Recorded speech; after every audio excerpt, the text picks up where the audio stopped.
తెలుగు రాష్ట్రాల్లో పలు చోట్ల నిర్దేశించిన సమయం తర్వాత వచ్చిన పలువురు విద్యార్థుల్ని పరీక్షా హాల్లోకి అనుమతించకపోవడంతో బోరున విలపించారు.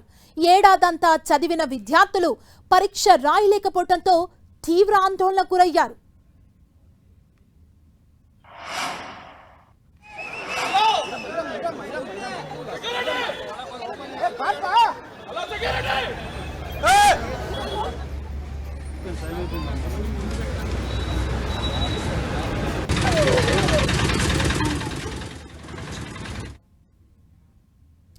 హైదరాబాద్ ఉప్పల్ పరీక్షా కేంద్రానికి 2 నిమిషాల ఆలస్యంగా రావడంతో ముగ్గురు విద్యార్థులు పరీక్ష రాయలేకపోయారు.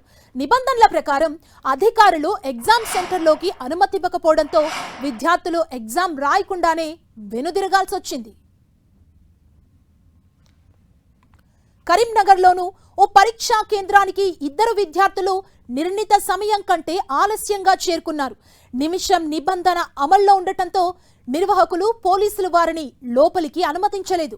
పరీక్ష రాసేందుకు అవకాశం ఇవ్వాలని సదరు విద్యార్థులు అధికారులను వేడుకుంటూ అక్కడే ఏడ్చారు.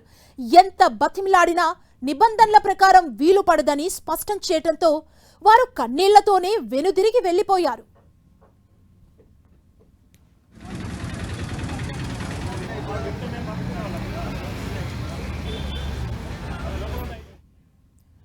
ఎన్నో ఆశలతో నీట్ పరీక్షకు సిద్ధమైన జగిత్యాల జిల్లాకు చెందిన ఓ విద్యార్థికి 3 నిమిషాల ఆలస్యంతో పరీక్షకు దూరం చేసింది. గొల్లపల్లి మండలం రాపెల్లి గ్రామానికి చెందిన విద్యార్థికి పరీక్షా కేంద్రానికి నిర్ణీత సమయం కంటే 3 నిమిషాలు ఆలస్యంగా చేరుకుంది. అయితే నిబంధన కారణంగా పరీక్షా కేంద్రం అధికారులు ఆమెని లోపలికి అనుమతించలేదు. కూతురు భవిష్యత్తు కోసం ఆందోళన చెందిన విద్యార్థి తల్లి అక్కడ విధుల్లో ఉన్న భద్రతా సిబ్బంది కాళ్లపై పడి వేడుకున్నప్పటికీ ఎలాంటి ఫలితం లేకపోయింది. కన్నీటి పర్యంతమైన తల్లి నిరాశతో పరీక్షా కేంద్రం బయటే నిలిచిపోయింది.